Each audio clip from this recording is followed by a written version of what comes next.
యెహోవా నీ నామము ఎంతో బలమైనది, ఎంతో ఘనమైనది, ఎంతో ఘనమైనది. యెహోవా నీ నామము. మోషే ప్రార్థించగా మన్నాను కురిపించితివి. మోషే ప్రార్థించగా మన్నాను కురిపించితివి. యెహోషువ ప్రార్థించగా సూర్య చంద్రుల నాపితివి. సూర్య చంద్రుల నాపితివి. యెహోషువ ప్రార్థించగా సూర్య చంద్రుల నాపితివి.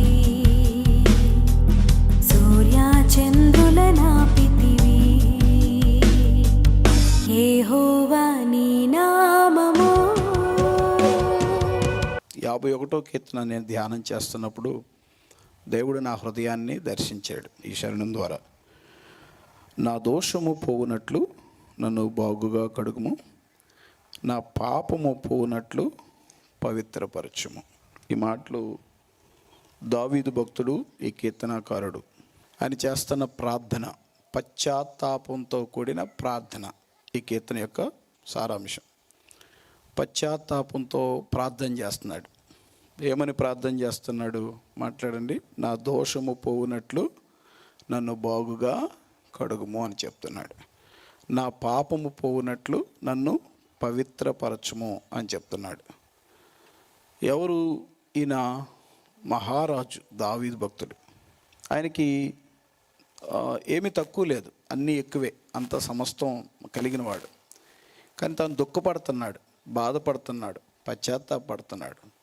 దేనికంటే నాకు ఎంతున్నా ఏం లాభం, నా హృదయము లేక నా జీవితము అపవిత్రంగా ఉన్నది కదా, అపవిత్రమైపోయింది కదా. తనకి సహజంగా మనకి ఏదన్నా ఉంటే చాలా సంతోషపడతాం, చాలా అతిశయిస్తాం.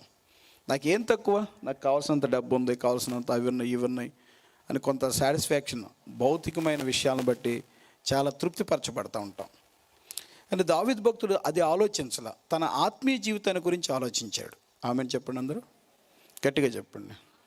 తన ఆత్మీయ జీవితాన్ని గురించి. ఈ సభలు మన ఆత్మీయ జీవితానికి సంబంధించినవి, మన అంతరంగ జీవితానికి సంబంధించినవి. మనము ఈ లోకంలో ఏమి కలిగి ఉన్నా లేకున్నా అసలు మన స్పిరిచువాలిటీని గురించి ఆలోచించాలి.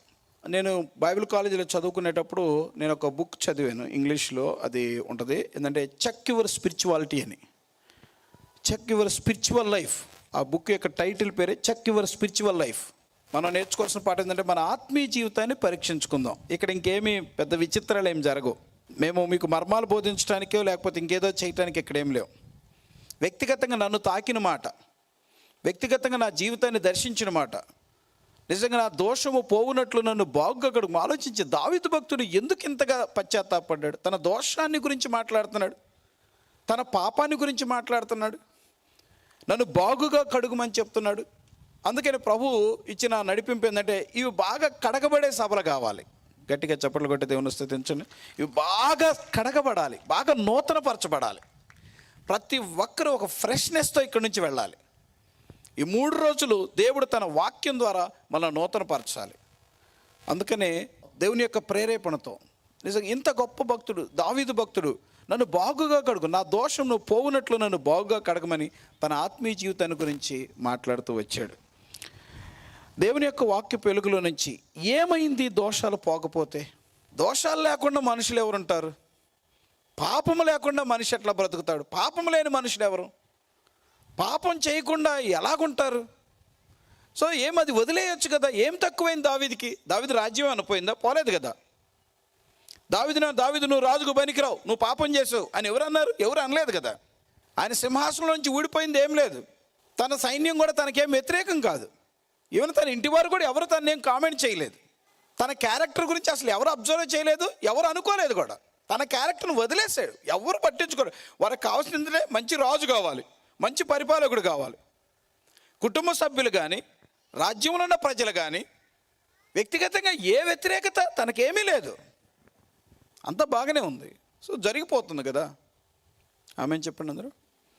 నాకెళ్ళి చూస్తున్నారా? ఎక్కడో ఆలోచన చేస్తున్నట్టున్నారు. ఏం తక్కువైపోయింది? అంతా జరిగిపోతుంది కదా. కానీ దావీదుకి ఏంతో ఒక అంతరంగంలో ఒక పోరాటం, తన అంతరంగంలో ఒక దుఃఖకరమైన, ఒక బాధాకరమైన, ఎంత బాధో తర్వాత నెక్స్ట్ వచనాల్లో తెలియపరచబడతా ఉంటుంది. ఎంత బాధపడి, ఎంత నలిగిపోతున్నాడు. సో దోషాల ద్వారా ఏంటి ప్రాబ్లం, పాపం ద్వారా వచ్చే ప్రమాదాలు ఏంటి, చెప్పుకోవటానికి చాలా విషయాలు, అనుభవపూర్వకమైన విషయాలు భక్తుల జీవితాల నుంచి మనం నేర్చుకోవచ్చు. అయితే 1, 2, 3 సమయాన్ని బట్టి, దేవుడు నాకు ఇచ్చిన భారాన్ని బట్టి, తలంపులను బట్టి మీకు అందిస్తాను. మొట్టమొదట దావీదు ఎందుకు ఇంత పశ్చాత్తాపం, ఇంత నలిగిపోయాడంటే చూడండి. మొదటి విషయం 51వ కీర్తన 8వ శరణం అందరం చదువుదాం. 51:8 వాక్యం చదివేటప్పుడు అందరం చదవండి. 51:8 చదవండి. ఉత్సాహ సంతోషములు నాకు వినిపింపుము, అప్పుడు నీ విరిచిన ఎముకలు హర్షించును. నేను చెప్పిన మాట అందరూ చెప్పండి. అందరూ చెప్పండి. ఉత్సాహ సంతోషములు నాకు వినిపింపుము అంటే ఇక్కడ దావీదు భక్తుడు చేస్తున్న ప్రార్థన ఏంటంటే ఉత్సాహ సంతోషములు నాకు వినిపింపుము. ఉత్సాహ సంతోషం లేదా? దావీదుకు ఉత్సాహం ఎందుకు లేదు? దావీదుకి ఎందుకు సంతోషం లేదు? దావీదు ఉత్సాహ సంతోషం నాకు వినిపింపు. ఉత్సాహం ఏమైపోయింది? ఎక్కడికి పోయింది ఉత్సాహం? తన రాజరికం తనకు ఉత్సాహాన్ని ఇవ్వలేదా? తన ఆస్తి అంతస్తులు తనకు ఉత్సాహాన్ని ఇవ్వలేదా? తనకు కావలసినంతమంది భార్యలు పిల్లలు ఉన్నారు, వాళ్ళు ఉత్సాహాన్ని ఇవ్వలేదా? తన ఉత్సాహం ఎందుకు పోయింది? ఎక్కడికి పోయింది? ఎప్పుడు పోయింది? అంటే ఎప్పుడైతే తాను పాపంలో పడిపోయాడో, ఆమె చెప్పండి అందరూ. ఎప్పుడైతే తను పాపంలో పడిపోయాడో తన ఉత్సాహాన్ని కోల్పోయాడు. అంటే పాపము మనిషి యొక్క ఉత్సాహ సంతోషాన్ని తీసేస్తుంది. పాపం మనిషిలోని ఉత్సాహాన్ని, సంతోషం లేకుండా చేసింది. వాస్తవంగా పాపం ఎందుకు చేసి ఉంటాడు? ఉత్సాహం కోసమే కదా. సినిమా ఎందుకు చూస్తారు? ఏడవటానిక? అదొక వినోదం. సినిమాలు చూసేది ఎందుకంటే సంతోషంగా ఉండాలని. దావీదు బెత్షెబాతో పాపం ఎందుకు చేసిందంటే తన కోరిక, తన ఇచ్చ, తన ఆశ, తన సంతోషం. పాపం చేస్తే కానీ తనకు సంతోషం వస్తుంది అనుకున్నాడు. తను సంతోషించడానికి అయినా తను ఇంత ఏడ్చుకుంటాడు అనుకోలే. ఇది ఇంత దారుణంగా మారిపోద్ది అనుకోలేదు. ఈ స్థితి, తన జీవిత స్థితి ఇంత భయానకంగా మారుతుంది అనుకోలే. ఎంత అందంగా కనపడింది, ఆమెను అనుభవిస్తే ఎంత ఆనందంగా ఉంటుంది అనుకున్నాడు. కానీ పాపం ఆనందాన్ని ఇవ్వలేదు. ఎంజాయ్ చేద్దామని పాపం చేశాడు. చాలా కాలం క్రితం ఒక న్యూస్ నేను సంఘస్థులకి చెప్పాను. చాలా ఎక్కువ మంది క్రొత్త వాళ్ళు ఉన్నారు కాబట్టి మీకు తెలియజేస్తాను. గత కొద్ది సంవత్సరాల క్రితం ఒంగోలులో ఒక మర్డర్ జరిగింది, ఒక హత్య జరిగింది. పోలీసులకు అది చాలా ఛాలెంజ్గా మారిపోయి వేటాడి పట్టుకున్నారు. చంపేసిన వాళ్ళు పట్టుకున్నారు. ఒక గృహిణిని వాళ్ళు చంపేసి పారిపోయారు. పోలీసులు పట్టుకొని వాళ్ళు ఆశ్చర్యపోయారు. ఏంటంటే ఈ హత్య చేసిన వాళ్ళు చాలా యవనస్తులు, స్టూడెంట్స్ అన్నమాట, విద్యార్థులు. వీళ్ళెందుకు ఇంత దారుణంగా ఇంత భయంకరమైన పాపం చేశారు? పోలీసులు అడిగారంట, అరే ఏం చదువుతున్నారా నువ్వు అని ఒకరిని అడిగారంట. నేను బీటెక్ చదువుతున్నాను. బీటెక్ చదువుతా హత్య ఎందుకు చేసావురా? అరే నీ భవిష్యత్తు ఎంత మంచి బ్రైట్ ఫ్యూచర్ నీకు ఉంటుంది, ఎంత మంచి భవిష్యత్తు ఉంటుంది. బీటెక్ చదివి ఇంత దారుణంగా ఎట్లా జీవించేవరా? నా ఫ్రెండ్ నన్ను ప్రేరేపించాడు. ఎవడరా నీ ఫ్రెండ్? వాడు 10th చదువుతున్నాడు. వాడి దగ్గరికి వెళ్ళి అరే నువ్వు 10th క్లాస్లోనే ఎందుకు ఇలాగైపోయి? వాళ్ళిద్దరు ఒక ప్లాన్ చేసుకున్నారంట. అరే గోవా వెళ్ళి ఎంజాయ్ చేద్దామని. గోవా వెళ్ళి ఎంజాయ్ చేయాలి. అయితే గోవా వెళ్ళి ఎంజాయ్ చేయడానికి డబ్బు కావాలి. ఇంట్లో అడిగితే పంపరు, డబ్బులు అస్సలే ఇవ్వరు. కనుక ఈ 10th ఫెయిల్ అయినాడో పాస్ అయినాడో ఎవడో వాడు బీటెక్ చదివినాడు ఒక ఐడియా ఇచ్చాడంటే ఏంటంటే అరే మనం దొంగతనం చేద్దాంరా అని. దొంగతనం చేసి డబ్బు సంపాదించుకొని గోవా వెళ్ళిపోదాం, ఎంజాయ్ చేద్దాం అనుకున్నారు. ఎంజాయ్ చేద్దాం గోవాలో బీచ్లో. సరే ఎవరో ఒక ఇంట్లో జొరబడ్డారు, వాళ్ళకి కావాల్సిన డబ్బు దొంగిలించడానికి. అంతలో నా ఇంట్లో అమ్మ భయపడి లేచిపోయింది శబ్దానికి. ఆమె లేచి కేకలేస్తుంటే వీళ్ళకి ఇంకా భయం వచ్చింది. వీళ్ళేం ప్రొఫెషనల్ కిల్లర్స్ కాదు కదా. భయం వచ్చేసి అమ్మో జనం వచ్చేస్తే మమ్మల్ని చంపేస్తారని అరుస్తున్నాం, నోరు మూసి ఆమెను చంపేశారు, పారిపోయారు. పోలీసులు పట్టుకున్నారు, కొట్టారు, హింసించారు, జైల్లో పడేశారు. వాళ్ళు దొంగతనం చేసి డబ్బు సంపాదిద్దాం అనుకుంది ఎంజాయ్ చేస్తానికా జైలుకి వెళ్ళటానికా? అంటే వాళ్ళ థాట్ ఏంటి? జైలుకి వెళ్తామని ఊహించారా? పోలీసులు చిక్కుతామని ఊహించారా? దెబ్బలు పడతాయని ఊహించారా? లైఫ్ అంతా స్పాయిల్ అవుతుందని, నాశనం అవుతుందని ఊహించారా? వాళ్ళు ఊహించిందంటే ఎంజాయ్ చెయ్యాలి, గోవా బీచ్లో ఎంజాయ్ చెయ్యాలి, దొంగతనం ద్వారా డబ్బు సంపాదించాలి, ఆ డబ్బుల ద్వారా గోవా వెళ్ళిపోయి ఎంజాయ్ చేయాలి. అంటే పాపము ద్వారా ఎంజాయ్ చేయాలి.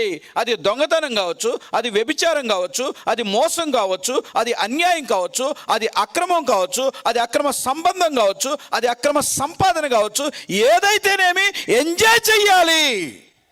పాపముతో నేను సంతోషంగా ఉండాలి. పాపం ద్వారా వచ్చిన డబ్బు, పాపం ద్వారా వచ్చిన సుఖము నాకు సంతోషాన్ని ఇస్తుంది అని అనుకున్నారు. బహుశా వాళ్ళు అనుకోవటం కాదు, మహాభక్తుడిగా గుర్తించబడిన దావీదు కూడా అదే అనుకున్నాడు. బెత్షెబాతో ఆనందంగా ఉండాలి, పరాయి వాని భార్యతో సంతోషంగా ఆమెను అనుభవించాలి. కనుక ఇది పరిస్థితి. అయితే పాపము ఏమిస్తుందో, ఏమి చూపిస్తుందో, ఏమి చేతికిస్తుందో దావీదుకు బాగా అర్థమైంది. ఏంటంటే సంతోషంగా ఉండాలి అనుకున్న వ్యక్తికి సంతోషం లేకుండా పోయింది. ఉత్సాహంగా ఉండాలి అనుకున్న వ్యక్తికి ఉత్సాహం లేకుండా పోయింది.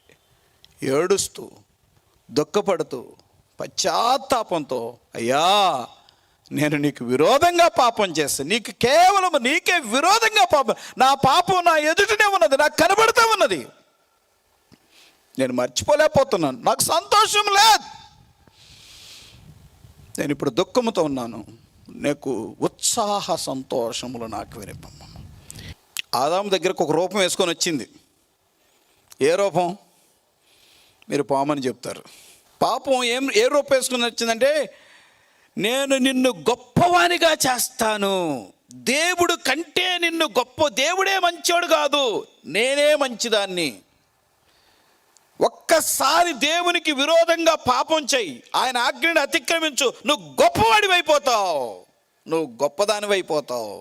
పాజిటివ్ మెసేజ్ ఎంత బాగుంటుందో, అది అబద్ధమైన.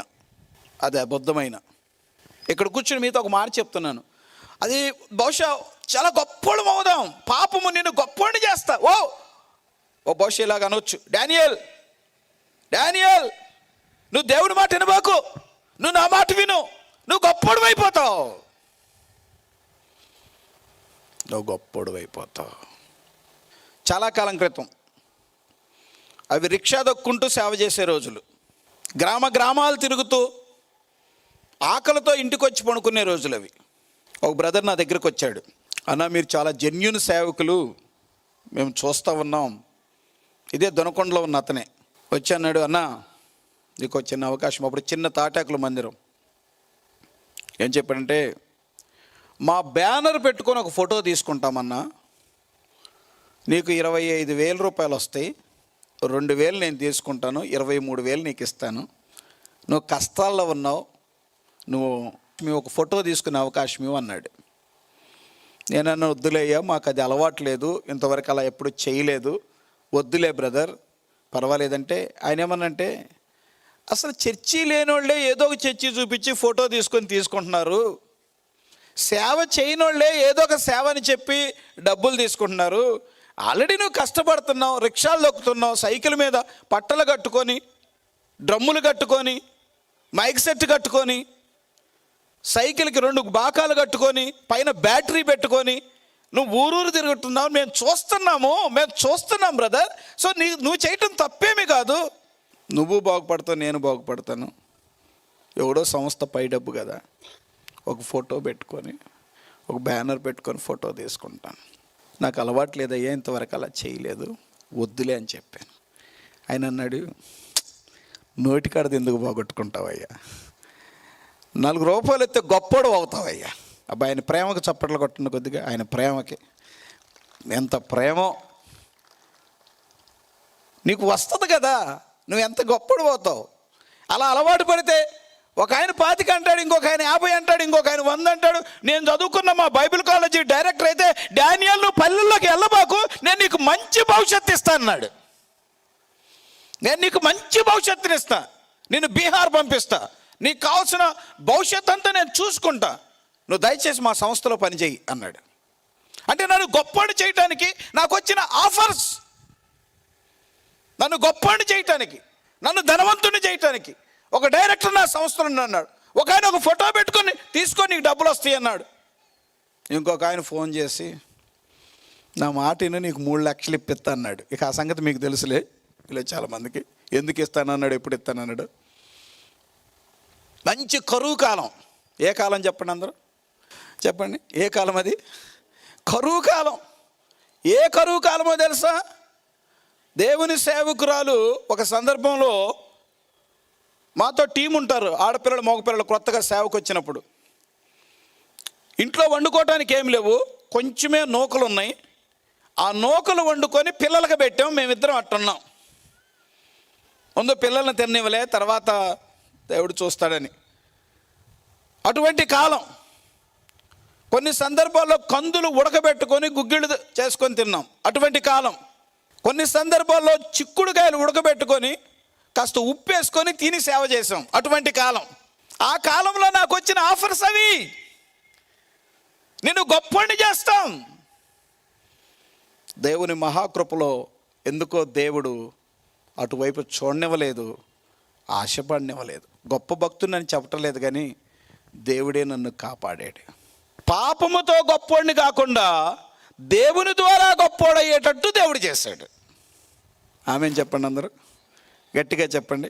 కానీ పాపం ఇలా చెప్తుంది, నేను నిన్ను గొప్పోడిని చేస్తా, నా మాటను నేను నిన్ను గొప్పోడిని చేస్తా. ఆ వాక్యం వినబాకు, ఆ చర్చికి వెళ్ళబాకు, ఆ పాస్టర్ గారు చెప్పింది వినబాకు, ఆ దేవుడు చెప్పింది వినబాకు. తప్పులు చేయకపోతే గొప్పోళ్ళు ఎట్టవుతావు, మోసాలు చెప్పితే గొప్పోళ్ళు ఎట్టవుతావు, అబద్ధాలు అనిపితే గొప్పోళ్ళు ఎట్టవుతావు, ఓ అక్రమంగా తీసుకోకపోతే గొప్పోడు ఎట్టవుతావు. డబ్బు కావాలి కదా గొప్పోళ్ళు కావాలంటే. సో గొప్పోడు కావటానికి బైబిల్ పక్కన పెట్టు, చర్చి మానేయ్. ఇది పాపము యొక్క రూపం. ఇది ఒక రూపంలో వస్తుంది. సంసోన్ దగ్గరికి పాపం ఏ రూపంలో వెళ్ళింది? అందమైన స్త్రీ రూపంలో వెళ్ళింది. సొలొమోన్ దగ్గరికి వెళ్ళాలి, అందమైన స్త్రీల రూపంలోకి వెళ్ళింది. 700 మందిని వివాహం చేసుకున్నాడు, 300 మందిని ఉంచుకున్నాడు, మొత్తం 1000 మంది. పాపము మహాజ్ఞాని అయిన సొలొమోను సైతం మోసం చేసింది. అందముగా ఉండే రూపం, పాపం యొక్క రూపాలు. కొందరినే గొప్పలు చేస్తుందని, కొందరికేమో అందాన్ని చూపిస్తుంది. మనం ఆకాన్ దగ్గరికి వెళ్ళి ఆకాను ఆకాను అన్నాం అనుకోండి, ఒకవేళ ఆయన కనుక ఇక్కడుంటే ఏంటయ్యా నా పేరు పిలిచావు అంటాడు. ఏం సంగతి, నీ కథ ఏంటి, అసలు నీ స్టోరీ ఏంటి, నీ సాక్ష్యం ఏంటి అని అడిగాం అనుకోండి, నువ్వు చచ్చిపోయావు, నీ పరిస్థితులన్నీ నిజంగా నీవు నీతో ఉన్నవారు కూడా చచ్చిపోయారంట కదా, ఎందుకు అలా జరిగింది? ఒకళ్ళు ఆకాన్ని అడిగే అవకాశం ఉంటే కనుక అలా అడిగితే ఆకాన్ని ఏం చెప్తారు తెలుసా? నేను మోసపోయానయ్యా. ఎలా మోసపోయావు? నేను బంగారానికి ఆశపడ్డాను, నేను వెండికి ఆశపడ్డాను, నేను వస్త్రాలకు ఆశపడ్డాను. శపితమైన ఎరికోలో నా సేవకుడు వద్దు అంటే నేను పరిగెత్తి తీసుకున్నా. నేను చెప్పిన మాట చెప్పండి. పాపము, పర్వాలేదు మాట్లాడండి. పాపము, బ్రదర్స్ చైర్స్లో ఉన్న వాళ్ళు కూడా సిస్టర్స్ మాట్లాడండి. పాపము ఆకాను దగ్గరికి బంగారం రూపంలో వెళ్ళింది, వస్త్రాల రూపంలో వెళ్ళింది, వెండి రూపంలో వెళ్ళింది. ఓ అది పాపం కాదులే, 4 రాళ్ళు వెనకేసుకుందాం అనుకున్నాడు. కానీ తన మీదే రాళ్ళ కుప్పబడిద్ది అనుకోలా. హలో, పాపముతో 4 రాళ్ళు వెనకేసుకోవాలనుకున్నాడు ఆకాను. కానీ రాళ్ల కుప్ప కింద తాను, తన భార్య, తన పిల్లలు, తన కలిగిన సమస్తం రాకోరు లోయలో ఒక రాళ్ల కుప్ప కింద నలిగిపోతారు అనుకోలా. పాపము ఆ రూపంలో తన నాశనం చేసింది. ఓ ఇలా చెప్పుకుంటూ పోతే అబ్షాలోమును పాపం మోసం చేసింది, అమ్నోను మోసం చేసింది. అమ్నోను అమ్నోను అమ్నోను రాజకుమారుడు అయిన నీకు ఎందుకు ఇంత గతి పట్టింది? అమ్నోను అంటాడు, నా ఫ్రెండ్ నన్ను మోసం చేశాడు. ఎవరు మోసం చేశారు? ఎవరు మోసం చేశారు? ఎవరు మోసం చేశారు? నా ఫ్రెండ్ నన్ను మోసం చేశారు. నన్ను ఫ్రెండ్ అనుకున్నాను. యెహోనాదాబు నా ప్రాణమిత్రుడు. మిత్రుడు అనుకున్నాను, నా లైఫ్కి నాకు నిజమైన స్నేహితుడు అనుకున్నాను. వాడిచ్చిన సలహా నన్ను సర్వనాశనం చేసింది. పాపము నాకు ఫ్రెండ్ రూపంలో వచ్చింది. నేను నీతో ఒక మాట చెప్తాను. నిన్ను దేవుడు దీవించకుండా సాతానుడు మోసం చేయటానికి పాపము నీ దగ్గరికి ఏ రూపం వస్తుందో, ఏ రూపంలో వస్తుందో గుర్తుపడుతున్నావా? నా హృదయం అయితే వేదనతో నలిగిపోతుంది. నా వెనుకున్న దేవుని సేవకులకు సమయం ఇవ్వటానికి నేను తొందరపడుతున్నాను. అయితే ఒక మాట చెప్పకుండా ముగించలేను. నీ దగ్గరకు పాపము ఏ రూపంలో వస్తుందో నీకు అర్థమవుతుందా? ఓ, నా ఫ్రెండే నా జీవితాన్ని నాశనం చేస్తాడని అమ్నోను గుర్తించుంటే యెహోనాదాబు సలహా తీసుకునేవాడా? నేను దొంగిలించిన ఈ యొక్క వస్త్రము, ఈ యొక్క వెండివి, బంగారమే నా జీవితాన్ని, నా కుటుంబం అంతటిని సర్వనాశనం చేస్తుందని ఆకాను గ్రహిస్తే ఆ భయంకరమైన శాపగ్రస్తమైన దాన్ని ఆశిస్తాడా? అయ్యో, ఈ సాతానుడి సర్పము కుయుక్తితో నాతో మాట్లాడుతున్నాడని అవ్వ ఆదాము గ్రహిస్తే దేవుని ఆజ్ఞను అతిక్రమిస్తారా? వాళ్ళు ఊహించింది ఒకటి, వాళ్ళు అనుభవించింది మరొకటి. ఓ, ఇక్కడున్న దేవుని బిడ్డలారా, నువ్వు ఊహించేది ఒకటి. 4 డబ్బులు వస్తే నా జీవితంలో సమస్యలు పోతాయి అనుకుంటావు. ఒక స్నేహితుడితో ఉంటే నాకు ఎంజాయ్మెంట్ అనుకుంటావు. ఓ, పాపములో పడితే నాకు కోరికలు తీరితే నాకు సంతోషం అనుకుంటావు. నో, అది జరగదు. బైబిల్ చెప్తుంది అవి ఎవరికీ జరగలేదు. పాపంతో సుఖం లేదు, పాపంతో సంతోషం లేదు, పాపంతో అభివృద్ధి లేదు, పాపంతో ఆశీర్వాదం లేదు. కానీ సాతాను నిన్ను మోసం చేస్తున్నాడు, నిన్ను రక్షణ పొందకుండా చేస్తున్నాడు, నిన్ను మారుమనసు పొందకుండా చేస్తున్నాడు, నిన్ను చర్చికి రాకుండా చేస్తున్నాడు, వచ్చినా కానీ నామకార్థంగా జీవింపచేస్తున్నాడు. ఆది కాండం నుంచి ప్రకటన గ్రంథం వరకు ఎవరి పేరైనా చెప్పు. పాపం చేసిన ఆదాము కుటుంబం పైకి రాల, పాపం చేసిన కయ్యను కుటుంబం పైకి రాల, పాపం చేసిన అబ్షాలోము కుటుంబం పైకి రాల, పాపం చేసిన అమ్నోను కుటుంబం పైకి రాల, పాపం చేసిన అననీయ సప్పీరాల కుటుంబాలు పైకి రాల. ఏ పాపి పైకి రాడు. ఈ రాత్రి దేవుడు నీతో మాట్లాడుతుంది. నిన్ను పాపం నుంచి విడిపించడానికి, నిన్ను నామకార్థ భక్తి నుంచి విడిపించడానికి, నిన్ను ద్వంద్వ మనస్తత్వం నుంచి విడిపించడానికి, నిన్ను నులివెచ్చని స్థితి నుంచి విడిపించడానికి. అయ్యో, పాపం ఎంత ప్రమాదమా! పాపం ఎంత ప్రమాదకరమైందా! దావీదు భక్తుడిని అడిగితే నిజంగా నేను ప్రార్థన చేశాను. ఏమంటే, ప్రభువా, పరిశుద్ధాత్మదేవా, దావీదుకు పాపం గురించి ఇచ్చినంత గ్రహింపు నాకు ఇవ్వయ్యా. అతడు ఎంత ఏడ్చి రాసుకున్నాడో ఈ పాట, ఎంత కన్నీళ్లతో పరుపు తేల చేసుకుంటూ రాసుకున్నాడో ఈ పాట, ఎంత గుండెను బాదుకున్నాడో. నువ్వు నన్ను క్షమించు, ఉత్సాహ సంతోషం నాకు వినిపింపు, అప్పుడు నువ్వు విరిచిన ఎముకలు హర్షిస్తాయి అన్నాడు. విరిచిన ఎముక అంటే పాపం ఎముకలు ఇరిచేసింది. ఇదేంటి, పాపం ఎముకలు ఇరిచేస్తుందా? పైకి మనిషి బాగానే ఉంటాడు. దావీదేమన్నా ఎముకలు ఇరిగేమన్నా హాస్పిటల్లో జరగడం లేదే. కాలు ఇరిగిందా, చెయ్యి ఇరిగిందా, తల పగిలిందా, పక్కటెముకలని ఇరిగినాయా? ఏమి లేదే. బయట నుంచి చూస్తే దావీదు మహారాజే, దావీదుకి ఏం తక్కువ లేదు. కానీ ఆయన ఏడుతున్నాడు, నువ్వు విరిచావు, నువ్వు నా ఎముకలు ఇరగొట్టావు. నువ్వు విరిచిన ఎముకలు హర్షిస్తాయి నువ్వు క్షమిస్తే. నువ్వు విరిచిన ఎముకలు హర్షిస్తాయి. పాపము ఎముకలు ఇరగొడుతుంది. సమూయేలు గ్రంథం, మొదటి గ్రంథము 15వ అధ్యాయము 32-33 వచనాలు. అమాలేకీయుల రాజు అయిన అగగును ప్రవక్త అయిన సమూయేలు తుత్తునీలుగా నరికేస్తాడు. తుత్తునీలు అంటే ముక్కలుగా నరికేస్తాడు. ఎందుకు? అమాలేకీయుల రాజు ఈ అగగు చాలా దుర్మార్గంగా ప్రవర్తించాడు, చాలా దారుణంగా, చాలా అన్యాయంగా ప్రవర్తించాడు. దేవుడు సమూయేలు ద్వారా సౌలుతో చెప్తాడు, అమాలేకీయులు ఎవరిని విడిచిపెట్టొద్దు, పశువులతో సహా విడిచిపెట్టొద్దు, మొత్తాన్ని చంపేసాయి, బలి చేసాయి, నరికేసాయి. కానీ సౌలుకి ఎందుకో మరి, సౌలుకి ఏం చెప్పాలో అర్థం కావట్లా. తిండిపోతాడు అనాలో, లేకపోతే స్వార్థపరుడు అనాలో, ఏం చెప్పాలో సౌలు గురించి నేను అంత ఎక్కువ ఆలోచించలే. సమూయేలు వచ్చి అడిగాడు, సౌలు, నేను చెప్పినట్టు, దేవుడు చెప్పినట్టు విన్నావా? అమాలేకులు మొత్తం సర్వనాశనం చేసావా, చంపేసావా, నరికేసావా? చేశానయ్యా, అంతా చేసావా? మరేంటి నాకు సౌండ్స్ వినపడుతున్నాయి? ఆ గేదెల అరుపులు, ఆ పశువుల అరుపులు వినపడుతున్నాయి.